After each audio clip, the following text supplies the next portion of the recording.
Znajduje się w miejscowości Bossa na Sardynii. Znajduje ono się na zachodnim brzegu tej wyspy. Ma ono około 8 000 mieszkańców i dosyć długą historię.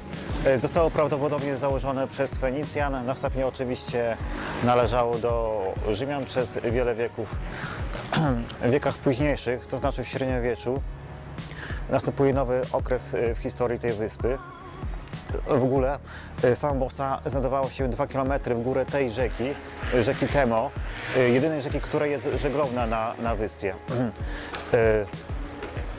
W tym czasie, to było w XII wieku, w 1112 roku markiz Malaspina otrzymał od papieża w podziękowaniu za walkę z Arabami ziemię przy ujściu tej rzeki i postanowił zbudować tutaj twierdzę, zamek,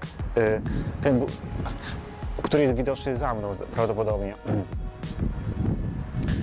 Po tym jak zbudowano ten zamek, ludność z górnego miasta zaczynała się przenosić w okolice zamku ze względu bezpieczeństwa. Po prostu w wyniku na przykład najazdu arabskiego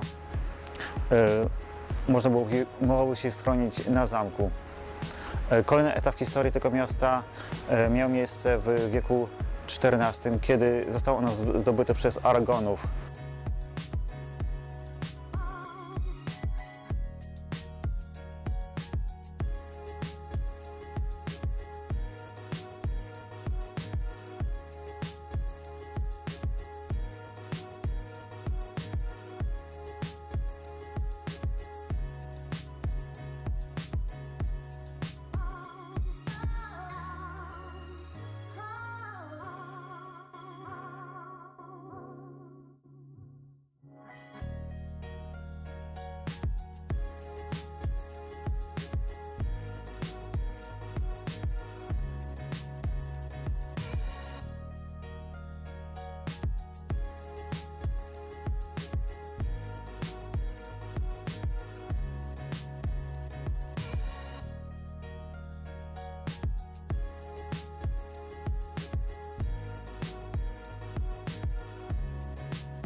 Oto właśnie widok z zamku w Bossie.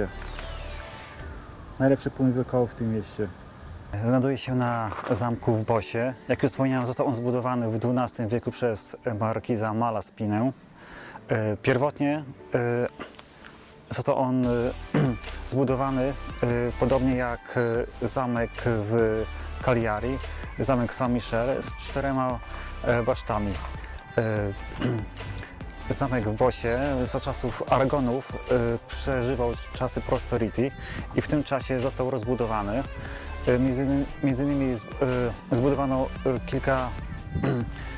kilka baszt i w ogóle zamek stanowił takie centrum życia ekonomicznego. Zajmowano się tutaj handlem.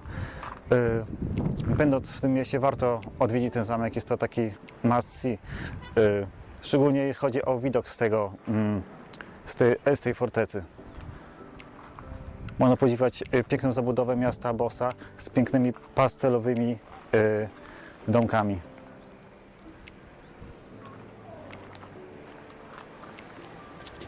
W ogóle zostały tutaj tylko mury obronne tego zamku i kilka baszt, a także kościół, w którym odkryto freski pochodzące bodajże z XIV wieku.